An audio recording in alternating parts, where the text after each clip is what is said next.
Unser nächster Sprecher, we're going back into English now, is going to talk to us about transforming your digital audience beyond engagement. So if you could give a warm round of applause for Dr.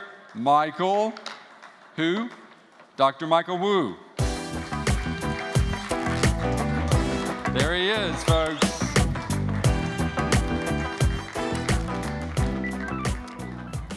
Hi, guys.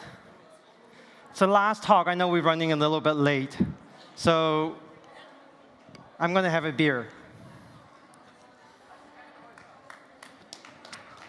All right. So today I'm going to talk to you about how do you transform your digital customers beyond just engagement. I think a lot of people know that they need to engage their customers, but what's after that? And so this is essentially the agenda that I will follow. I'm going to talk about a little bit brief history about how our modern business model came about today. And then we're going to talk about 2 sustained social strategy for engagement or enlistment. Basically, having customer to help you create blogs and co-create a brand narrative. And then we're going to talk to you about like how do you engage your customer deep enough so that you can actually enlist them. So in order to see where we're heading in the future, it's helpful for us to roll back time to understand how we came to be the way we are today. Okay? So let's roll back, say, a few hundred years. And once upon a time, where there's all trade and business essentially happens in one place. And that place is basically the market. All right? Everything regarding that exchange happens there. Whether it's support, whether it's an issue with the product, it's resolved right there face to face.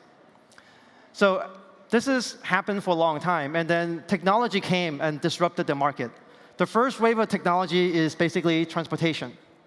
So transportation basically allows companies and people to do business with other people much further away, right? So as a result, the market grew and became bigger. So this is good, right? Because everybody wants a big market. And the second wave of technology that came about is basically communication. So communication essentially allows companies to operate with much, much greater efficiency. Now, this basically allows company to scale, and so company also get bigger, right? And so this is very good for business, if you're talking about, right? Because everybody loves to have a big company and a big market. So this is all good, but it also created a problem. The problem that it created is it artificially separated the consumer from the company, okay? So because of this, as far as we can remember, almost all the business that we know of operates in what we call the 2 gears model. Right? The 2 gears model is basically acquisition and monetization. Every company have to essentially acquire, and they have to monetize. Now, they focus on what we call transactional efficiency. Basically, the faster you can get people from acquisition to monetization, the better you do. And many of the large brands today are actually doing a pretty good job at this. Right? They're doing a good job at global brands, large enterprise, essentially doing this pretty well. The problem is that technology innovation doesn't stop, right? It keeps on innovating. So the next wave of technology that came and disrupted the market is social media, right? Social media is very disruptive. So there's actually a book that's been published that predicted the disruptive power of social media before social media was even mainstream. Anybody actually heard of this book called Blue Train Manifesto? A lot of you probably have, right? So did you know when was it published? 1996 was the first printing. I think the most recent one was actually 1999, okay? So there were no Facebook and Twitters back then, right? But then the main thesis of this book was that the market landscape have changed again. The market landscape is no longer consists of people. The market is actually consists of conversation, all right? Now, if you can read the subtitle there, it basically says that's the end of business as usual. Whatever you've been doing for the last 100 years is not going to work anymore. So let me ask you guys, where do you think people are having conversation today? Where are people having conversation? Social media, right? Obviously. So now if you are a very practical-minded business owner or CEO, what would you do? What would you do? You probably reason that, OK, if the new market is conversation and people are having conversation on social media, then all I have to do is just acquire on social media, right? Perfectly reasonable. Anybody with any logical mind will come to that conclusion. Therefore, even the market landscape has completely changed, people are still doing this. They acquire and they monetize. The problem is that this is actually neither scalable nor sustainable. Okay? Neither scalable nor sustainable. Why? Why do you think that's the case? The problem is that digital acquisition is actually kind of strange. You don't own what you acquire.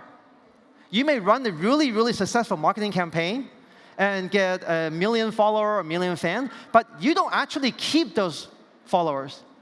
And you don't keep those fans either. Mark Zuckerberg still keeps all those fans for you. Right? So what are you actually acquiring? What are you actually acquiring when you say acquisition here? Any guess? Short-term engagement? Close. What you're acquiring is really people's attention. That's what you're acquiring, right? And it's true. While you capture their attention, you can monetize them. But people's attention shift away very, very quickly. Does anybody know what's the average span of adult attention span? 8.25 seconds, right? Just to put that in context, those goldfish there, they have a memory of 9 seconds. Okay? Goldfish have a memory longer than our attention span. Just put that in context. So what's the implication of that? What that means is that, yeah, you can monetize them while you capture their attention, but people's attention shift away very quickly, so you have to spend the money that you just earned from monetizing them to essentially acquire them back. Right? So can you see how that's not sustainable? You just earn the money, you have to spend it to acquire them back. That's not sustainable, right? So how do you actually turn this two-gear model into a sustainable business strategy in the social world? Well, I had the pleasure to work with this man here, Jeffrey Moore. So Jeffrey Moore is one of the most respected technology advisors in the Silicon Valley. So he's the author of many business classics that some of you probably have read, Crossing the Chasm. And we actually fiddle around with this two-gear model for a long time. And what we come to the conclusion is that with the two-gear model, it's just not going to work. You can't make it sustainable with just two gear. You have to have 4 gear, okay? So remember, just to put that in context, it used to be the case, with company or business owners only have to focus on one thing. They only have to go to market and sell. That's it, right? Now, with the advent of technology, now they have to focus on acquisition and monetization, right? Now, with the disruption of social media, they have to do more, right? They have to do acquisition, and the next thing they have to do is engagement, okay? And then they have to monetize, of course. And then, so what does engagement actually help you? When you are engaging with your audience, you essentially capture their attention for longer, right? When you capture their attention for longer, then you can monetize them longer period of time, right? But after you monetize them, you have to enlist them. Now, enlisting customers is different, okay? So let me tell you a little bit about that. So enlistment actually help you scale your acquisition. Why do you think it helps you scale? If you work in a big company, what's the biggest, how many employees do you typically have? Maybe 100,000? 500,000, right? How many customers do you have? Think about that. Probably millions and tens of millions, right? So if your customers are actually helping you, then you're definitely much more scalable. Now, today, in the social world, people actually don't trust people actually don't trust brands. People trust other customers just like them, right? So if your customers are helping you spreading your brand message, your word of mouth, then not only is that more scalable, it's actually more effective, okay? So now when you get all 4 of these skills all spinning together, right? Basically, you create this positive feedback loop. The positive feedback loop with feedback on yourself, and it's going to sustain, right? But there's a caveat. Not so easy, okay? So the caveat is that you have to get all 4 gears spinning, right? If any one of the gears slows down or comes to a halt, then your whole loop cannot go faster than the slowest gear, right? All right. So basically, like I said before, companies have hundreds of years of practice with acquisition and monetization. What they haven't have is basically engagement and enlistment. Now, both engagement and enlistment are pretty new concept in business, right? Especially enlistment. So engagement, about 5 years ago when I talked to a company, a lot of company or marketers don't know why they need to engage the customers. But 5 years later, today, every single company I talk to know that they need to engage. They may not know what the best way to engage, who to engage, or how to engage, or what's the ROI of engagement. But one thing that they do agree with everybody else is that they need to engage. Okay? Now, enlistment today is like engagement 5 years ago. Company don't know about it. Do you know what enlistment is? Not many people know about it, right? So let me tell you what enlistment is. Enlistment is about leveraging your customer to help you do work that's normally done by your employees. Leveraging your customer to help you do work that's normally done internally within your company. Okay? So advocacy, right, is a form of enlistment because they're helping you do marketing, right? Okay. So how should you think about engagement and enlistment? How should you think about these two concepts? Think of them as two ends of a spectrum. So unlike most people out there believe, engagement is not actually one thing. It's actually many, many things. Engagement consists of, just consumption of content, like watching a video, reading your blog, downloading a white paper, right? All the way to like sharing, retweeting, all the way to curating, such as a like, a favorite, or plus one, right? All the way to creating content and co-creating content. When you can get a customer to co-create content with you, or co-create product and services with you, they are definitely enlisted. They're definitely enlisted. So when you get to co-creation, they definitely are enlisted. But enlistment doesn't begin, it actually begins much earlier, right? Like I said, when the customer starts sharing with you, when they actually start to share, they are helping your marketing, right? They're helping you do marketing that's normally should be done within your company, right? So think of engagement and enlistment, just two ends of the spectrum. Basically, enlistment is simply the deepest form of engagement, right? And engagement is just a really light form of enlistment, right? Maybe not consume, right? Maybe not consume, but all the way from starting from share, it's actually a very light form of enlistment. Okay, so that's how you should think about engagement and enlistment. So now let's take a look at a couple of examples of what engagement and enlistment can do for you, right? So let's look at in the deep end, right? So how can you leverage customer to help you create content? So you do that with essentially with the total community of a shared interest. So Barclay essentially have a community of shared interests, right? They created a community essentially for travelers to share their travel stories. And so this is a rival. Essentially, they also provide a credit card, a rival credit card. So a lot of people who come up here to read other people's story, they also get exposure to this card. It's a card designed for travelers, okay? So now this community have lots and lots of story, okay? If you actually look at it, go there, take a look. There are hundreds and hundreds of stories. There's actually a widget that tells you how many stories being shared since today. And if you go behind this community and look at the analytics, the data behind it, you will see that there's lots and lots of story being shared. There are actually on the order of like 105,000 stories shared in essentially this 6-month period, right? So that's a lot of story. If you do a simple calculation there, right? This is about 6 months, 180 days, right? And if you take that divided by 180 days, you get about almost 600 stories a day, right? Just imagine how many bloggers or how many like full-time marketing writer you have to hire to generate that much content. That's your ROI there, okay? All right. Basically, this actually helps you create marketing content and drive SEO and drive awareness. So this is actually very powerful. So now let's take a look at another example. We go even deeper, co-creating, right? Getting customer to co-create with you. So what is co-creation? Co-creation, do you really know what co-creation is? People probably here have heard of it, right? So I'm going to talk about leveraging your customer to co-create a brand narrative with you. Why is that important? Because some of the most compelling stories are brand narrative that's co-created with customer.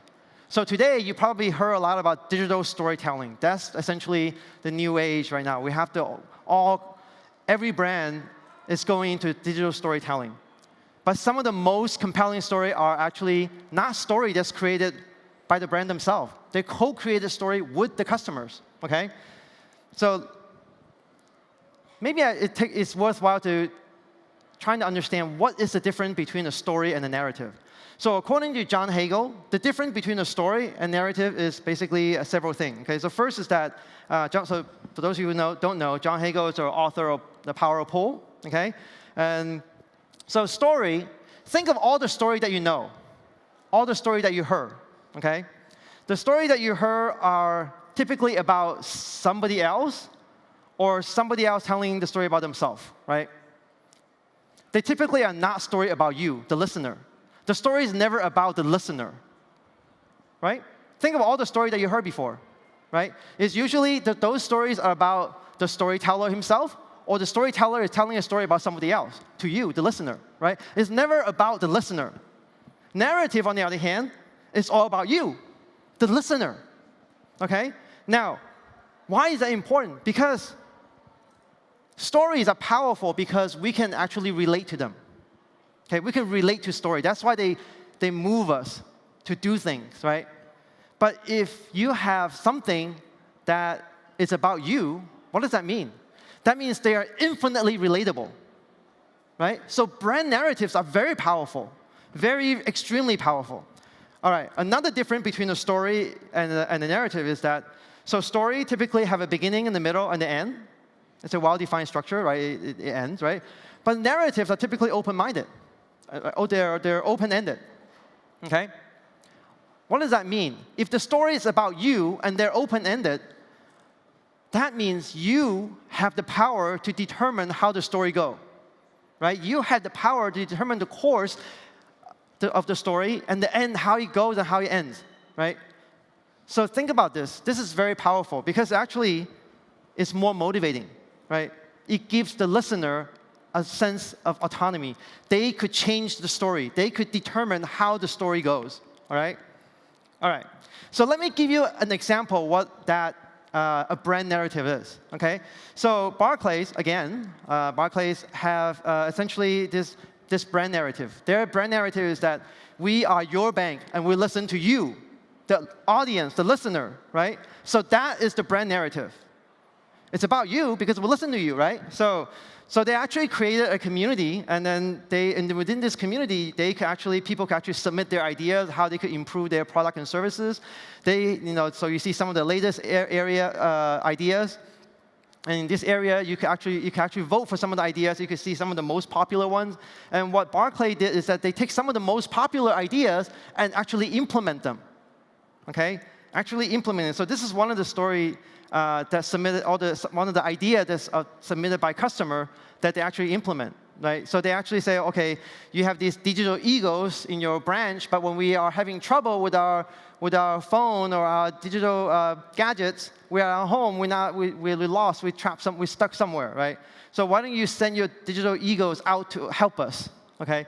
So one day they actually, if you tweet this hashtag, digital ego SOS, they will come to you, okay? They will actually come help you resolve your digital issue, whatever it is, okay? So they actually, roam the street of London one day and just go into people and help them, okay? So this is how the brand narrative works, right? Because now they can say, like, you asked for this, right? And we implement it. This is how we listen to you. This is why we are your bank, right? But there are many, many stories that can happen, right? So some of the ideas that people actually ask for is, for example, see here, they said, the bank actually says, you said it's important to support young people, right? You, the audience, the listener said it's important to support young people. So we actually, give people these young people education and teach them about personal finance management, so on and so forth, right? So there are actually many, many stories, but they all have one narrative. Is that the Barclay is your bank. They listen to you. This is how they listen to you, okay? Every single idea, your idea right, can be the next story that they implement. Make sense? OK. All right. So there's actually many, many of these stories. You can actually go on there and take a look, right? They actually implemented many, many ideas from the customers. OK, so they actually did this with a community with a shared purpose. Now, I talk a lot about this total community, right? This notion of a total community. What do you think that is? So to understand that, we have to understand what is the difference between a social network and a community. So a social network is basically a social structure that's held together by interpersonal relationship, whereas a community is a social structure held together by common interests. Right? All of you are presumably bloggers or in social media, right? That's your common interest. That's what holds this community together, right? Now, it doesn't mean that social network doesn't have common interests.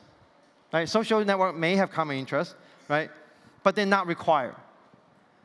Take a look at your Facebook friends, right? Take a look at all your Facebook friends. I'm sure you know someone who doesn't have a common interest with you. But are you going to unfriend them? Are you going to unfriend those people who don't have the same interests as you do? You're not. Obviously not, right? Because that's not what holds you together. That's not what holds you and that person together. What holds you together is the friendship, right? It's the relationship that holds you together. So community, on the other hand, is just the reverse of that. It's just the reverse, OK? What holds a community together, just as all of you here, right? We are a community, right? So we have some common interests around social media and blogging. That's the common interest. But some of us may have relationship. Like my wife is here sitting in the audience. We have relationship. But a lot of you I just met for the first time, right? So relationship is not required, OK? So that's the difference between social network and community. Now, it turns out that the most important word in the definition of social network is that these relationships are pre-existing. They already exist, OK? So academics, professors, and researchers have actually surveyed people's Facebook friendship. And what they find is that over 99% of people's friendship on Facebook, they were actually first established somewhere else, right? If you actually look at your own Facebook friends, do you know them on Facebook, or do you know them somewhere else and then get connected on Facebook? It's obviously the latter one, right? Obviously, right? So that begs for a question. Right? If these relationships will already exist, they already exist, right? So where were they first established? They were not established on social network. Where were they first established? What do you think? So it turns out they were actually first established in some community. Okay? Community is in which a weak tie gets built into a strong tie. And then they get maintained on social network. Look again in your own Facebook friends. Among your Facebook friends. Look at all your Facebook friends, right? You share some common community with them in the past. Right? Whether it's the same kindergarten that you went to, same college you went to, same company that you work with them, right? Those are the community in which you build those weak ties into strong ties. And that's why they are maintained in your social network today. That's why they're your Facebook friends today. Okay? So basically, community is the structure that helps you build weak ties into strong ties. And social network is essentially the structure that help you maintain those strong ties after they were built, after they become strong ties, right? So now, with that understanding, you realize that there's actually a difference between social network and community, right? They're not the same, but they complement each other, right? They're not competitive with each other, right? They're actually, in our life, we have community. We are part of many, many community, and we also have our social network. They actually complement each other. Right, in our relationship building. So what is the true community for a brand? Let me ask you guys this. What is a real, true community for a brand? The question you have to ask yourself, what is all the people who have a common interest in the brand, right? Who are all the people who have a common interest in the brand? Well, I mean, if you look at this four-gear model, right? This four-gear model is you can actually look at it this way. This is where you monetize. That's within the company, right? Because you don't want to, I mean, you can monetize outside, but then you either give your money away or building somebody else's brand, right? So you want to monetize. So this is basically the enterprise property, right? And then outside here is basically where you acquire people is where the public social medias are. These are the YouTube, the Twitter, the Facebook. These are properties that you don't own and you have no control of, right? You don't control any of those properties, right? So if one day Facebook decided to shut down everything, you can't do anything about it, okay? So now, what's the area between this outside world, this public social channel, and the internal enterprise? This is what we call traditionally an online community, right? Because an online community, a brand can host an online community, right? So this is a social area, it's a community, it's social, but it's also kind of part of the brand because the brand owned it, right? So it's kind of this area between the outside world and the enterprise world, right? So what is a total community then? A total community is basically a group of people that's held together by the common interest around the brand, right? So who are all the people who have a common interest in the brand?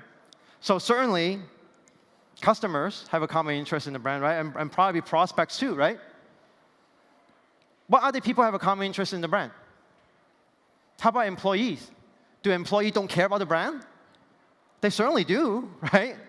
So you have to, they're part of your community too, right? How about influencers and partners and product experts, right? So actually, your brand's total community actually includes people who are much wider than the people who are on your online community, okay?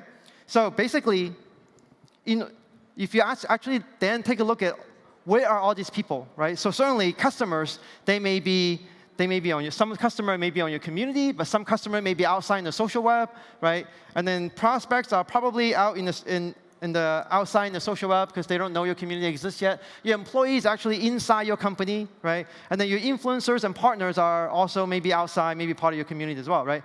So these people are all over the place. So your total community have to be a platform that's able to engage these people wherever they are, right? Wherever they are. So keep in mind, in order to co-create with your customer, you have to engage them with your total community, right? You can't do it without the employee, right? If your customer is telling you, okay, I want the digital egos to help me, and then you just ignore it, think about what does that do to your brand narrative? This is a bank who doesn't listen to you, right? So in order to co-create a brand narrative that's very powerful with your customers, you have to involve your total community. Your customers, your prospects, your influencers, your employee, everybody who have a common interest in your brand need to get involved, right? Okay, so with that, that's it. And I have written, if you want to learn more about this 4-gear model, I've written a couple of books. This is called Science of Social and Science Social 2. And you can download them if you scan the QR code. So let's see if there's any questions. I know you guys all want to go out and get a drink, and I do too. So, but if you do have some questions, I'm happy to answer them here. Thank you.